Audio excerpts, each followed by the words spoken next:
So that is where we are at. We're in Genesis chapter 8. And we're going to pick up the story right there, where it says in verse 18 that Noah went out, and his sons and his wives and his sons' wives with him. Every beast, every creeping thing, and every bird, everything that moves on the earth went out by families from the ark. Then, verse 20, Noah built what?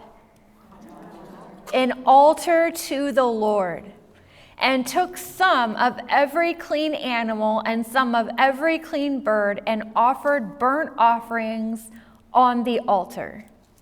And when the Lord smelled the pleasing aroma, the Lord said in his heart, I will never again curse the ground because of man. For the intention of man's heart is evil from his youth. Neither will I ever again strike down every living creature as I have done. While the earth remains, seed time and harvest, cold and heat, summer and winter, day and night shall not cease. So Noah's out there, and there's nothing there. There's nothing at all. This is kind of a stunning scene if you think about it. The only thing built on the entire globe, the only thing established on the earth was one burn pile. That's it, just the altar. That is a wild scene.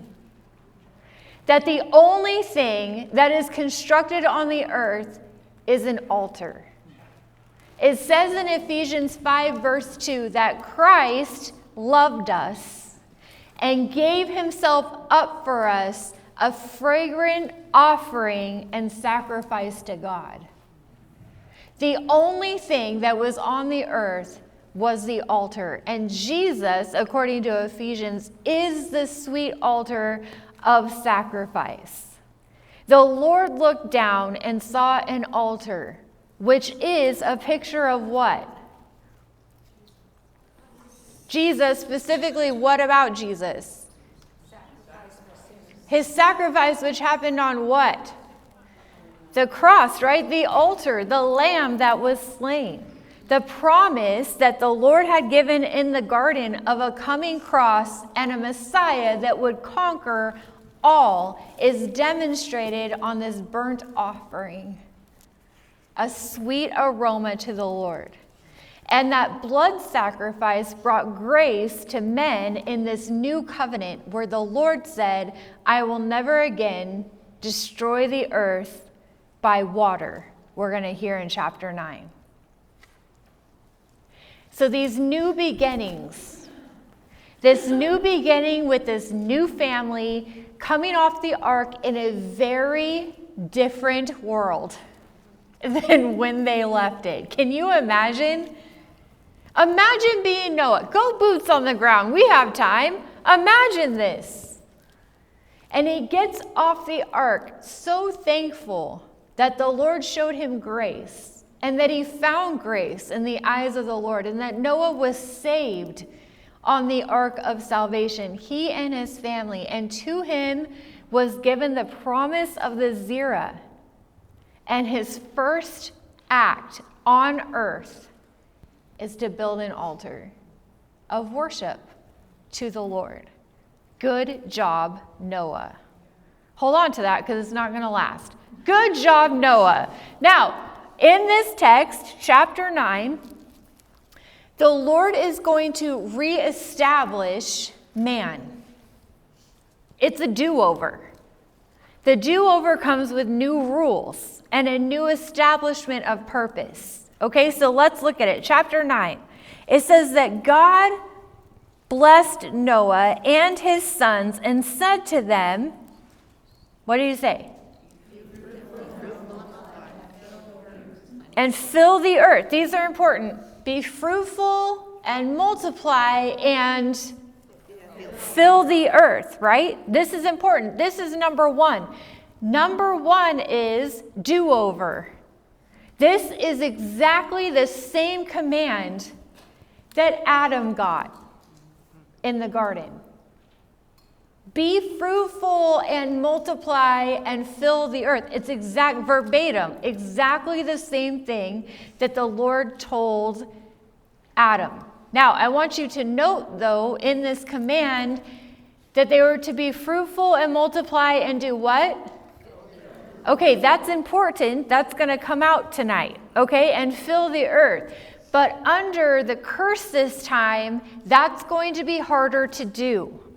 When Adam got this command, he was still in the garden, pre-apple tree. It probably wasn't an apple tree. The cartoons are funny. Apple tree, like why? I don't know. Pre that, before the curse, right? Before sin, be fruitful and multiply. Well, for Noah and his family, that was going to be harder to do because the world is now under the curse, the law of sin and death. But the command is the same. And I love that the Lord gave Noah a do-over. It's exactly the same. I love that. Okay, number two thing that the Lord says is in verse 2. It says, the fear of you and the dread of you shall be upon every beast of the earth, and upon every bird of the heavens, upon everything that creeps on the ground, and all the fish of the sea. Into your hand they are delivered, it says. Now this is different. This is different. In the garden, man was given dominion over every living thing, right? Dominion. He still has dominion over everything because that was how man, that was one of his purposes, was to have dominion over the earth, except for it was by different means. Instead of submission, like in the garden, now everything he will have dominion over by dread, by fear. Everything will be afraid of man. Do you guys see that? That's different. Very different. Dominion still, but not in a unity relationship that they had in the garden, where everything was unified and beautiful, and these relationships between the Lord and man, and man and man, and man and beast, and man and field, the unity was beautiful. Everybody had its place, but everything worked together. Not anymore. So there's dominion, but the relationship is broken. And now animals will be fearful of man. That was not the case. So it's different. Because everything is broken. And everything is cursed. Okay? Now, the next one. Verse 3. Every moving thing that lives shall be food for you. Amen.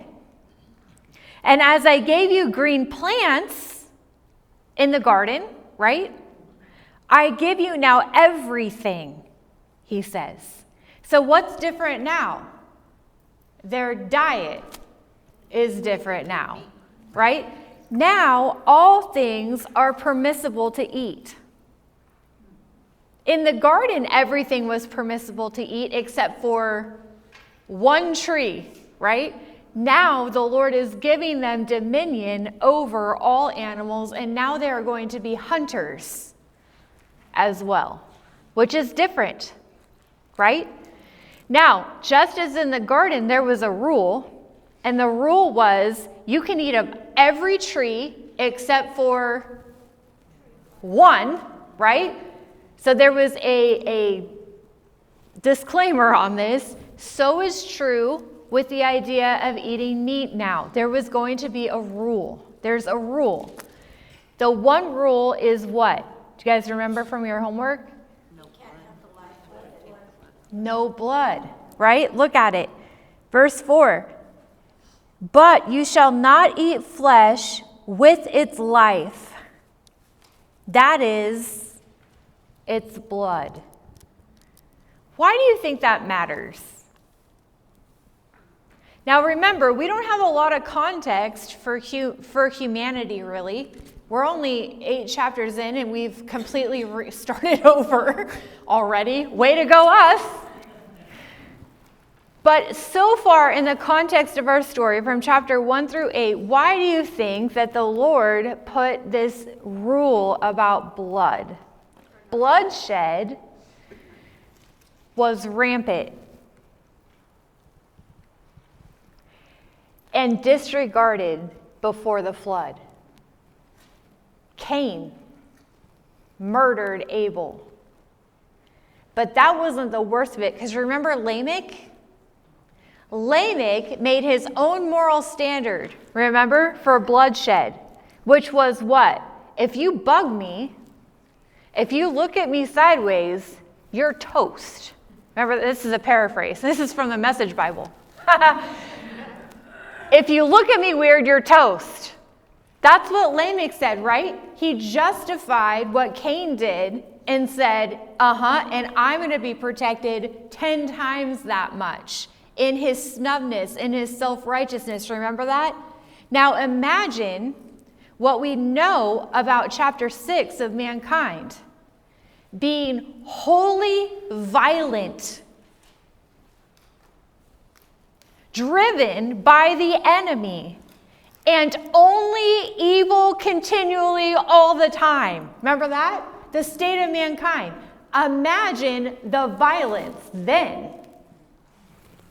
Lamech was nothing compared to how the world was when Noah was hammering the boat. Imagine the bloodshed and the violence and them justifying just killing each other. The shedding of blood, humans forgot, represented the loss of life. It meant something. It was important. And the sacrifice of life should never be taken lightly, which was exactly what they were doing. Murder, a person's life meant nothing to them. If somebody was an inconvenience, they got to go. They lost the treasure of life along the way. So the Lord reestablishes this command. When blood is poured out, life is poured out. When blood is shed, something dies. The rule was a reminder to Noah and all who came after him of the price of atonement. That an animal's blood was shed in the garden on behalf of them to cover them. In the garden, the fact that something had to die to cover them was a dramatic moment. That blood was spilled to atone for them, hit them hard in the chest. But over time, with the depravity of sin, nobody cared about that anymore. The Lord is bringing that back. This rule was also a reminder that sin was the reason that blood must be shed in the first place, and the wages of sin is death. His son's blood would be shed for atonement. And he took that very seriously. So he made sure that in the do-over, everyone was going to take it seriously. If you shed an animal's life, remember the blood. And it was a rule. Now, number 4, look at verse 5. For your lifeblood, talking about man now, in verse 4, he's talking about animals, right? Hunting, eating, all that. Verse 5, though, he switches to mankind and says, for your lifeblood I will require a reckoning. From every beast I will require it, and from man. From his fellow man I will require a reckoning for the life of man. Whoever sheds the blood of man, by man shall his blood be shed. For God made man in his own image. Okay, what's this about? Number 4 in this reestablishment of mankind is that he established government for the first time. Man government. Man governing man. It had to be established. There had to be laws and rules. Okay? Man's life is sacred because... Why is it sacred? Why do we care? Why is man's life sacred? Precious. Because we were created in the image of his Son. That's why. Man's life is sacred. Blood is sacred because we are created, handmade, tailor-made after the image of his Son. When someone's blood is shed, there must be justice for that. Life cannot be taken without answering to God. Man is his most treasured possession, made after the image of his Son, and there would be a cost for shedding blood. Now, the phrase, by man, it says, shall his blood be shed, signifies to us that due to the value of life, the appropriate consequence for murder is the death penalty. That is what the Lord is establishing. Life for life. And he would establish government to do it. Nobody likes this. That's what it was. God established government as his tool for justice. Justice would come down through government. Now, the book of Romans, if you want more on this, and text on this, and proof text on this, write this down, read it yourself. I read it about 8 times. It's awesome. Romans chapter 13, verse 1 through 7, outlines the establishment of government and the authority that the Lord has given to governments as a tool for him for justice.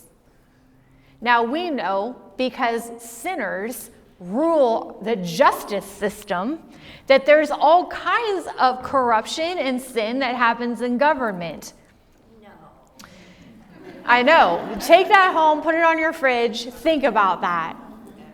Now remember, the Lord is establishing government, which doesn't mean you can go out and just kill people life for life. Okay? It goes through the system that the Lord set up. But check out what Paul says in chapter 13. Let every person, how many of that is us? Okay? Be subject to who? The governing authorities. For there is, we talked about this in Peter, there is no authority. How much? None. There is no authority except from God.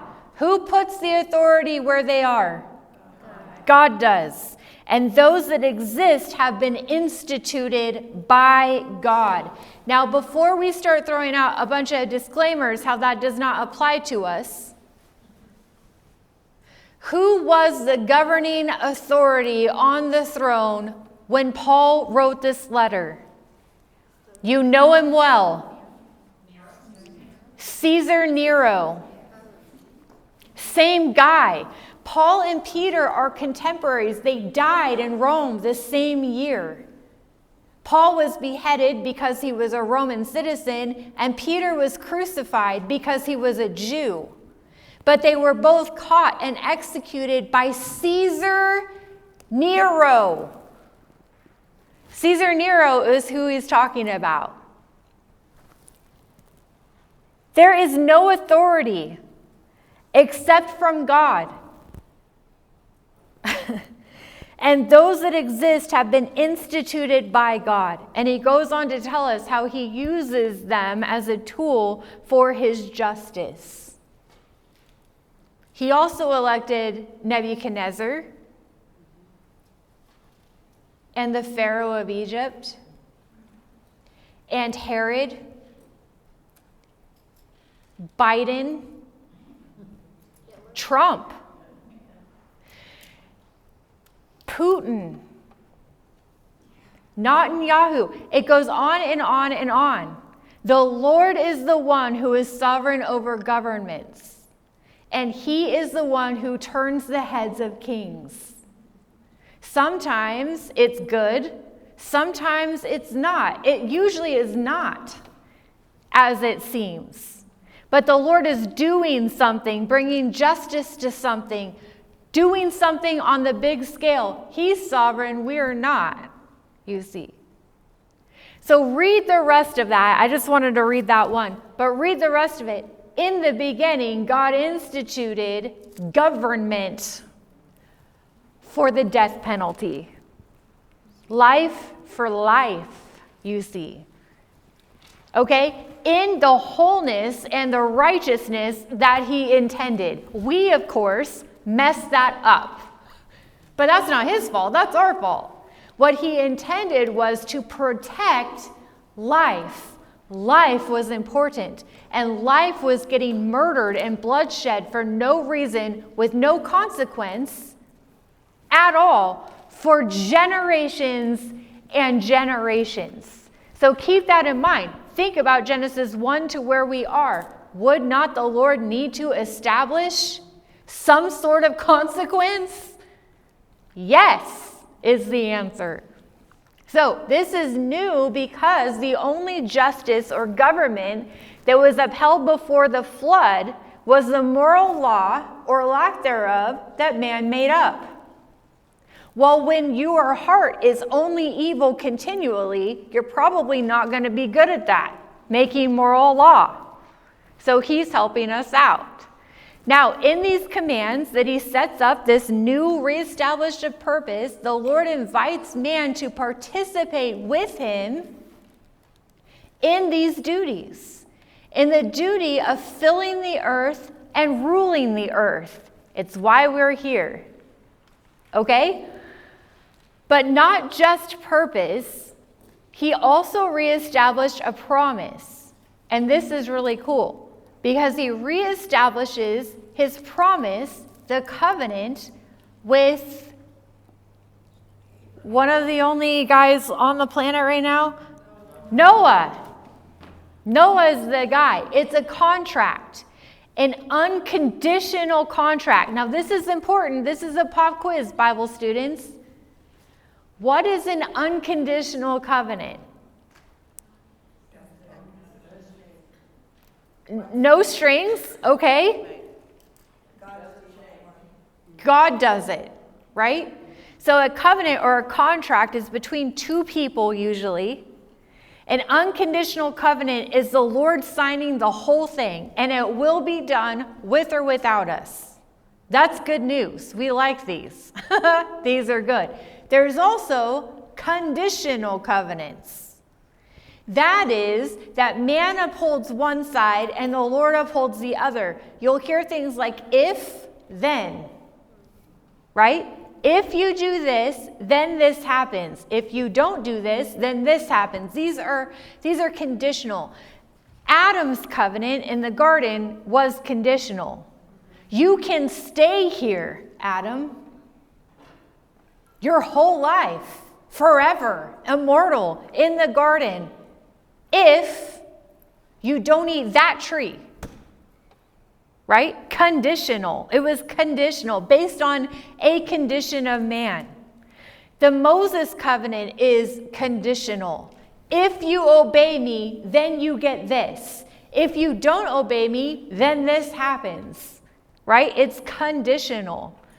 Well, the Noahic covenant, thank the Lord, is unconditional, which means we can't do anything to mess up the contract. He signs the whole thing. And it's the first one, so first mention, This is the first unconditional covenant in the Word. There are others. Can you guys think of another unconditional covenant? Without condition. What? Abraham's is unconditional. I will make you a nation and give you a land. Period. Right? That was unconditional. It was going to happen. What else?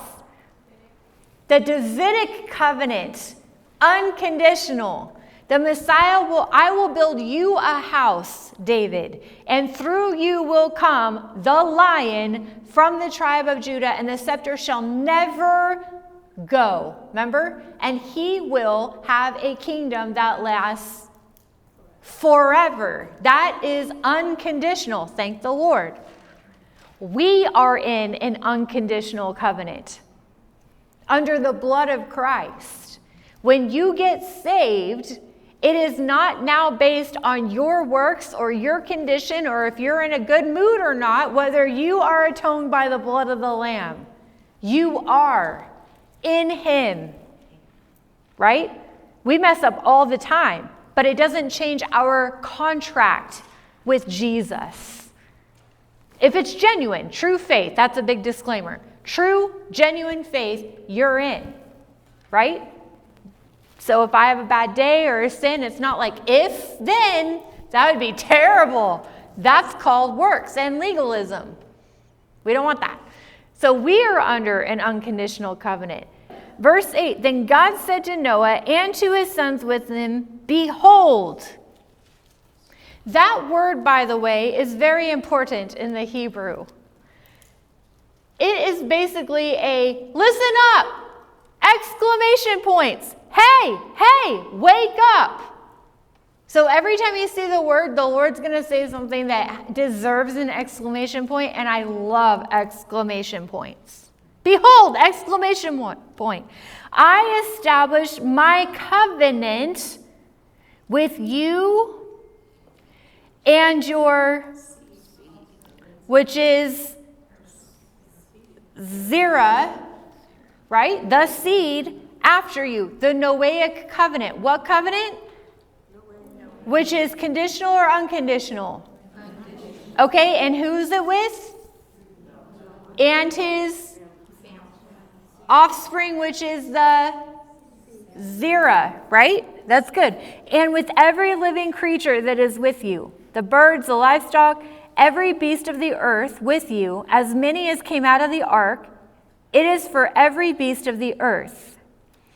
I established my covenant with you, now here it is, that never again shall all flesh be cut off by the waters of the flood, and never again shall there be a flood to destroy the earth.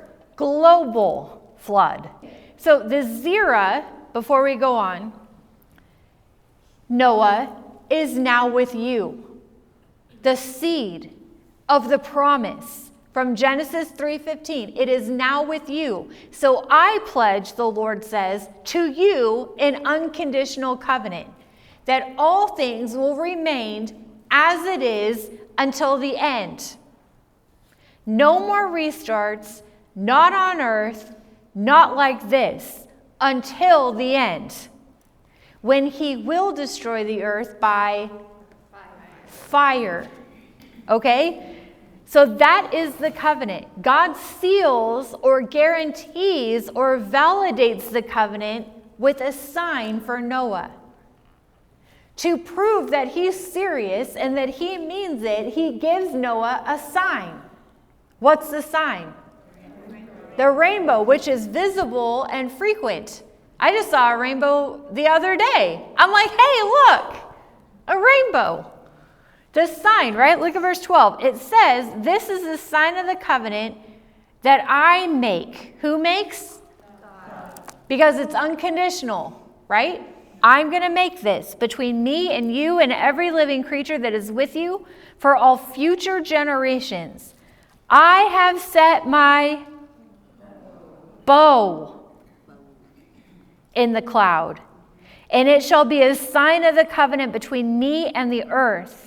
Me and the earth. When I bring clouds over the earth and the bow is seen in the clouds, I will remember my covenant that is between me and you and every living creature of all flesh. And the waters shall never again become a flood to destroy everything, right? A global flood. When the bow is in the clouds, I will see it and remember the everlasting covenant. Unconditional, right? One that lasts forever. I will remember that. The unconditional, everlasting covenant between God and every living creature of all flesh that is on the earth. God said to Noah, "This is the sign, Noah, of the covenant that I have established between me and all flesh that is on the earth." Now let's stand in Noah's loafers for a minute and think about this. Can you imagine the next time it rains? Because it will rain now for the rest of time. Imagine the first time that it rains. Would he not have severe heart palpitations? Oh, man. Get back on the boat! I'm sure for a while, every time it rains, he'd be like, oh man, and then he'd see the rainbow. Be like, okay. The rainbow in the sky. Crazy. God's covenant with Noah is unconditional, and his promise is accompanied by a sign of his faithfulness, a sign in the sky, the rainbow, to remind all future generations of this covenant. Now, in your homework, I had you look up the definition of the bow. This was super cool to me, I thought. What was the definition of the bow? It's a weapon, right? Now, I thought, okay, it's going to be like prism, water droplets, like when I looked up the definition, like a rainbow, right? Wrong. It's not. The word is battle, archers, hunting, a bow. It's super cool because God tells Noah, I'm going to hang up my bow. I'm going to hang it up. I think that's super cool. I'm going to hang up my bow. Or in other words, we're not going to do this again. I'm going to hang it up. And the bow is beautiful because it's a rainbow. But the word is military and hunter and archer. And I just love that. Okay, so he reestablishes the promise. There's an unconditional covenant, right? And through Noah, the blueprint continues. The plan, the seed, right? The seed, it got off the boat and it's in Noah and we're still going. The promise of Genesis 3:15, even through worldwide annihilation, is still alive. That's amazing. And it's marked with a rainbow, right? The bow in the sky. Now, here is where the narrative transitions. And this is different in Genesis because from Genesis 1 through right here, we have been following a family. Either Adam's family, or Noah's family, but it's really zeroing in on a family. Now it's going to transition to nations and people groups more, okay? Now, and how they got there. And this is really cool because that's what the narrative is doing. The origin of which begins here with this little snippet from Noah. So let's read that. Verse 18, it says that sons of Noah who went forth from the ark were who? Yes. Ham, we need to know, is the father of Canaan, okay? Something to remember about these books. Who wrote the Pentateuch? Genesis, Exodus, Leviticus, Numbers, Deuteronomy. Who wrote it? Moses. So when Moses goes backwards and is writing Genesis, he's giving us information that the reader needs to know.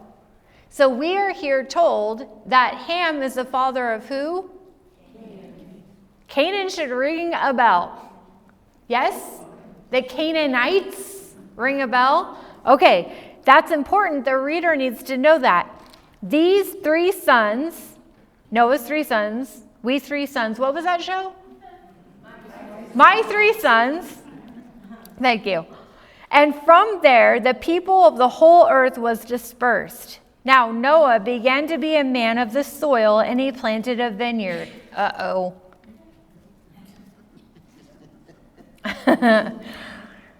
He drank of the wine, which was not the problem. It's the next line. He became drunk and somehow ended up naked. That happens, I've been told. Never been drunk, but I've heard stories.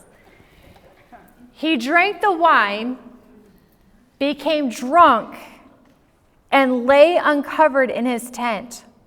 And Ham, remember Ham, the father of the Canaanites, saw the nakedness of his father and tattled, gossiped, spread it around. Okay, that's what he did. So Shem and Japheth, what did they do? How did they do it? They backed up. I love this. They grabbed a garment outside the tent, probably Noah's, that he, I don't know, not too much visual. Grabbed a garment, right, walks backwards so that they don't see anything, and they cover Noah up, right? Okay, that's what happens. They walk backwards, they cover the nakedness of their father. Their faces were turned backwards. See how many times we're told that they didn't see anything? How much ink is wasted again in the word? None. This is important. We're supposed to catch this, that the boys were discreet and that they were covering their father up. It's a big point, so we're going to make a big deal about it. Their faces were turned backward, and they did not see their father's nakedness. Right? The preacher of righteousness and the builder of the ark went down in the twilight of his life. So many do. If you follow the Bible from cover to cover, this is a theme. And when the giants fall, they fall hard. And many fall. This is not a beautiful portrait of Noah. After all that he did last week, this is pretty pathetic and horrible. The giants fall in the twilight of their life. Keep that in mind. Keep running, keep racing, keep doing, keep pursuing. Don't fall down at the end. This is horrible. Noah finds himself vulnerable and exposed at the end of his life. Look at verse 24 though. Noah awoke from his wine. He sobered up. I have this marked. And knew what his youngest son had done to him. Not said about him, but had done to him. He knew what his son had done to him. That's so sad. So he said, "Cursed be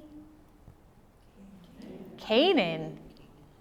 A servant of servants shall be shall he be to his brothers, he said. He also said, blessed be the Lord of Shem, and let Canaan be his servant. May God enlarge Japheth, and let him dwell in the tents of Shem, and let Canaan be his servant.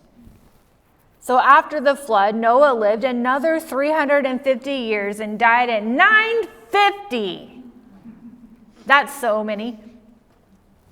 Noah gives a prophecy over his sons, much like Jacob will on his sons on his deathbed. Seeing the future, knowing what's coming.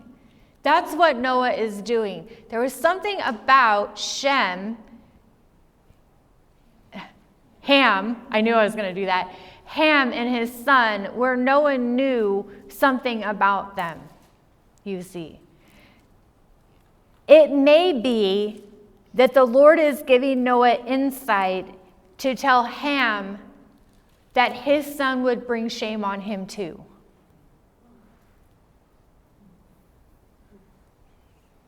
There's not really a reason that I could find in all the commentaries I read why this is specifically, but that is where I landed. He knew something about Ham, and when Ham thought that he could get away with humiliating his father, Noah turns around and says, just wait. Could be. But he curses Canaan, not Ham. And that's interesting, because we know about the Canaanites and Israel, right? So something prophetic is going on here. Now, pop quiz, reestablished purpose, right? This is the end of Noah's narrative, like as a person. Now it's going to move into these genealogies. So this reestablished purpose, pop quiz, first command, which is a repeat command, was what?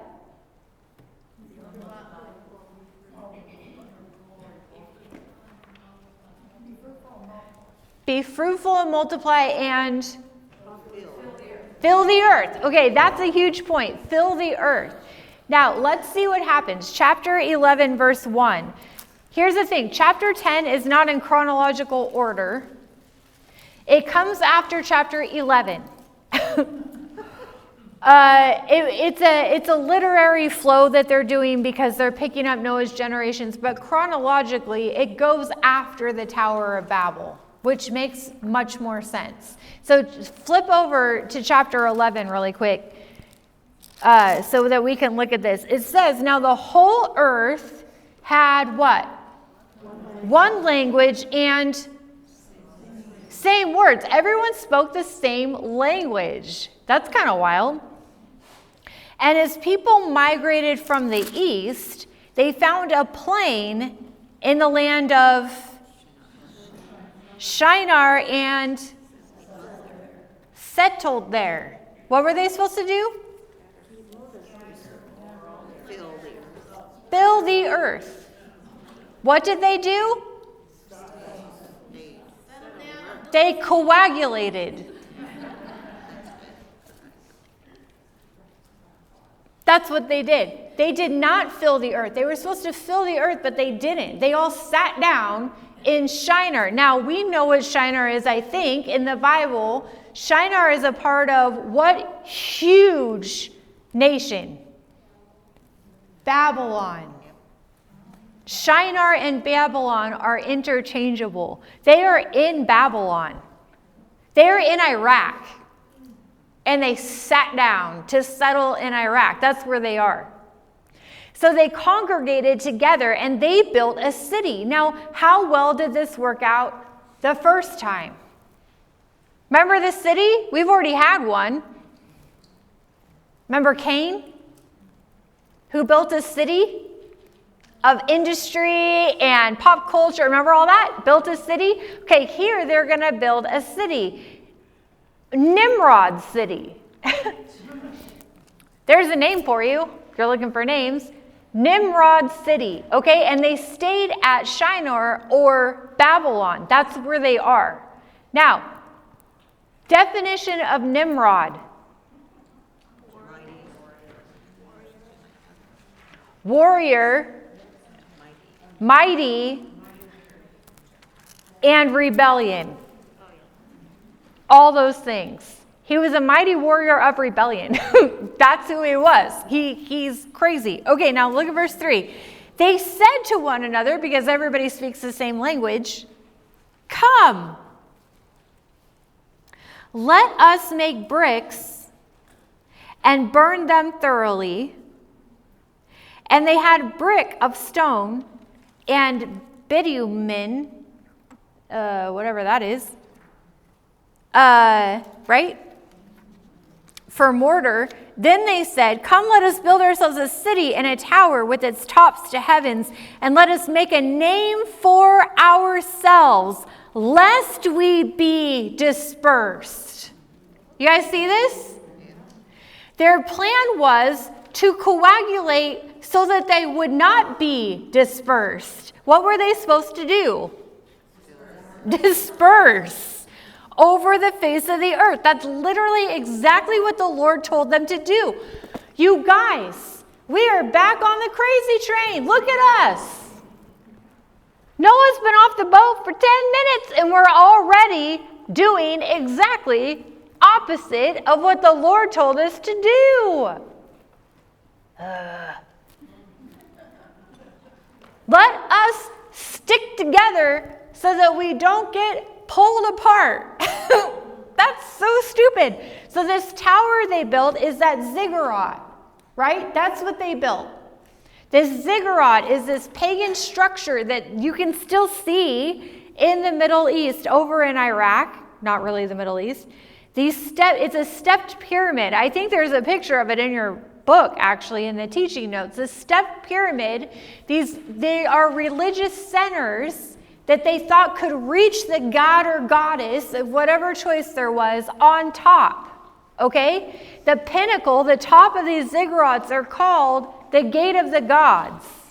That's what they called it. And there's many of them. But that's what they built, this Gate of the Gods, so that they could go up high and meet with their god and goddess at the Gate of the Gods, the meeting place of gods and humans. Idolatry, mega big time, is what's going on. So man's plan was what? One city, one language, one world, one name, one city, to worship one's God, whatever one you want. That was the plan. And let's stick together and be super sneaky about it, like God can't see them, and so that we don't get dispersed, right? That's what they said. But what's the Lord do? The Lord came down. He always does. The Lord came down to see the city. Scope it out. Check it out. Sightseeing tour. How hilarious is this? I find a lot of funniness in this. God came down to do some sightseeing, to see the city and the tower, the ziggurat, check it out, which the children of man had built. And the Lord said, behold, they are one people with one language, and this is only the beginning of what they will do. He's like, uh-oh, we're back at it again. Nothing that they purpose to do now will be impossible for them. They'll be able to pull it off, just like the first time. Yeah. Come, let us go down. Who's he talking to? The Trinity. It's the same us of the garden. Let us make man in our own image. The Lord's like, hey, let us go on a sightseeing tour. Who's he talking to? The Trinity. Come on, let's go. Let us go down and do what? Confuse their language so that they may not be able to understand one another's speech. So the Lord, this is hilarious, did what? I have that underlined like 4 times. The Lord did what? Dispersed. What did they say? Let's hide in the city together so that the Lord can't disperse us. Then the Lord came down and dispersed them. Yes. I love this. From there, over the face of the earth, he literally flicked them out all over the place. Everybody had to go, you see. So they left off building their city. They just left their building project behind because all of a sudden, they can't understand what Bob is saying. And Jerry comes over and they're like, nobody can understand each other. That's really hard on the job site. No one can understand what they're saying. So they left off building the city. The Lord intervenes on behalf of mankind. Again. For the sake of the Zerah. That's still, you guys, at least 10 minutes away. We are the next chapter. And already the Lord's like, oh, man. You see us? You see our tendencies? Do you see how faithful the Lord is despite us? How many times?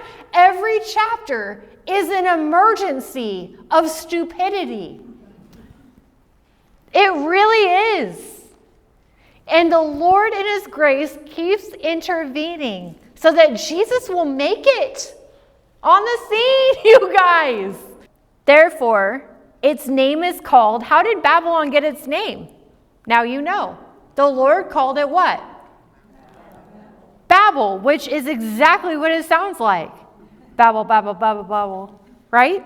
Because the Lord confused the language of all the earth. And from there, the Lord dispersed them over the face of the earth. He's going to do what he said, and they're going to cooperate. So the Lord disperses them over the earth. From Babel, this place called confusion in Shinar, in Iraq, with the ziggurat tower that's going to the sky, the Lord comes down, confuses their language, and now people groups are separating by who can understand who. That's about it, right? Whoever can understand who goes left, right, east, west. Like, okay, can you hear the words that are coming out of my mouth? Great, you're going this way with us. And that's how they dispersed, and they ended up dispersing. Now we go back to chapter 10, okay? Chapter 10, check it out.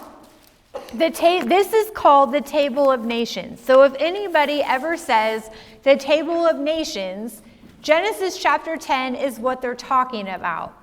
It is essentially not an exhaustive genealogy, but specific names that are important that explains which people groups belong to which people groups. And it is intriguing. So Japheth, okay, his lineage essentially is intellectual, scientific, philosophical. Okay, that's on your paper. You don't have to write that down. That's kind of in his genealogy. And it says that God shall enlarge Japheth, right? The prophecy that Noah said in chapter 9, right?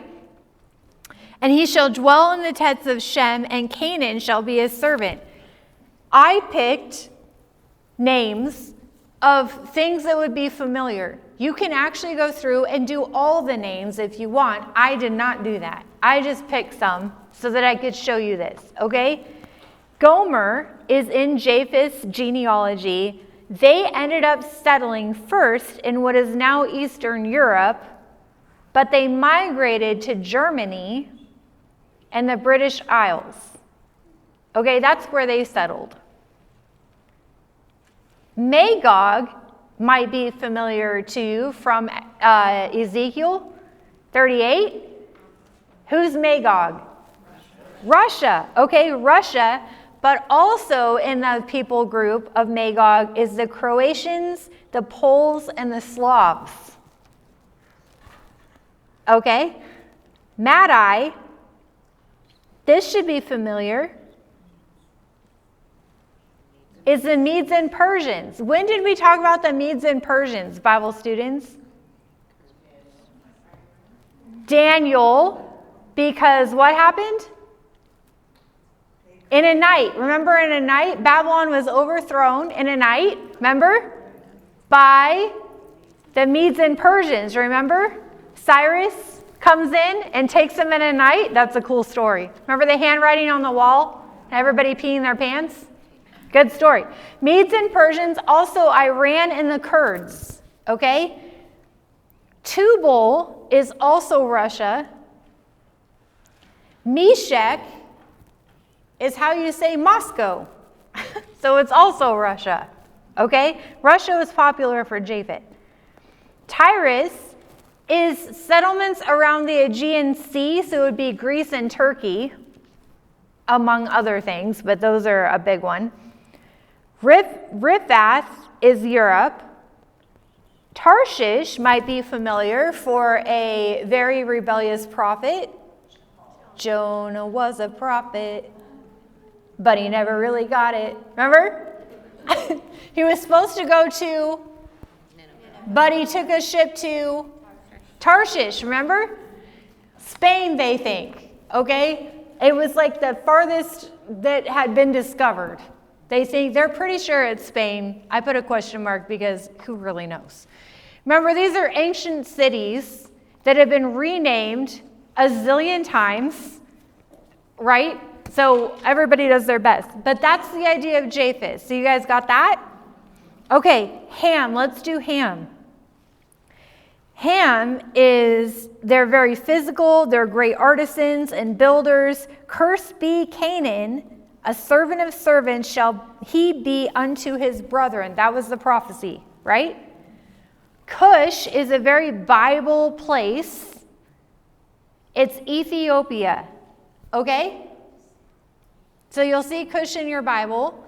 Ethiopia. Now out of Ham, he had, we already talked about him, Nimrod, who was a mighty hunter, a warrior, rebellious, right? That was him. He settled, his city was, his claim to fame was what? Shinar, Babylon, right? We already talked about this. So Babylon, do you remember the other name for the Babylonians? We talked, it was interchangeable through our Judah study. Chaldeans, so good. The Chaldeans, remember? In Jeremiah and other places, it would be interchangeable. They were called the Chaldeans more often than Babylonians. Okay, so those are interchangeable when you're in your Bible. If you see Chaldeans, it's Babylon. Assyria also came out of him. Assyria's capital is Jonah was a prophet. Why did he not want to go there? Because they were the most atrocious people group that ever lived. You can't even talk about the things they did to people. Okay, so that is their capital, headquarters is Nineveh. All this is coming out of the same son. You guys see this? Who was in Ham's genealogy so far? You have Nimrod, the Chaldeans, the Assyrians. These are bad dudes of the Bible. You guys see this? Okay. Egypt is, guess what? Egypt. That one stuck. How nice. Don't you love when it's easy? Egypt is Egypt. Caslubitum. Sounds like a metal on the periodic table. Is what? The Philistines. Do they ring a bell? Okay. And Patharism is Crete. Okay. The Philistines came from Crete. They were sea-bearing people. Okay, that's where they came from. Canaan, of course. The Canaanites, they occupied, they squatted on the promised land, right? And out of them, I have them for you, are all the ites. Jebusites, Amorites, Gigajites, Hivites, Sodomites, Gomorrahites, flashlights, termites. All of them, right? All of them came out of Canaan, right? So you can see in Ham's line why they're cursed. Every single major enemy of Israel is in this line. The bad dudes of the Bible. Babylon, of course, took Judah captive. Assyria took the 10 northern tribes captive. You guys remember this? Egypt, of course, 400 years of slavery for Israel in Egypt. The Philistines was David's thorn in his side. For many, many generations, the Philistines messed with them. And then Canaan, of course. All came out of Ham's genealogy, and that is important. Ham was a bad dude. We saw a judge of his character with what he did to his dad. But when Noah woke up and found out what he had done to him, it may have been more than what the narrative is telling us. He's a bad dude. And out of him came all of Israel's nemesis. Now on Shem is really easy. Spiritual and great religions is his. Blessed be the Lord God of Shem, and Canaan shall be his servant. Eber is the Hebrews. Shem, by the way, how you say it is Sem, is where we get Semites. That's where the word comes from. Shem or Sem, Semites. The Jews came from Shem, okay? Now, this is important. In chapter 10, we're going to pull out a couple things because it's going to segue into our next homework. Terah, it says, in chapter 11, Shem's descendants are listed again. And it says in verse 24 that Nahor had lived 29 years and fathered Terah. Nahor lived, after he fathered Terah, 119 years and had other sons and daughters. But Terah, you guys see this? Verse 26. When he had lived 70 years, he fathered Abram. Super important, okay? This is important. This is going to segue into the rest of our book, which is why these genealogies are here. Terah's definition, hold on to these. Next week you're going to have them in your homework, but check it out, or maybe this week, I don't know. Terah means, do you guys have that one? Okay, station or stationary. Okay, that's what it means. That's important because it's going to play into our story. Station or stationary.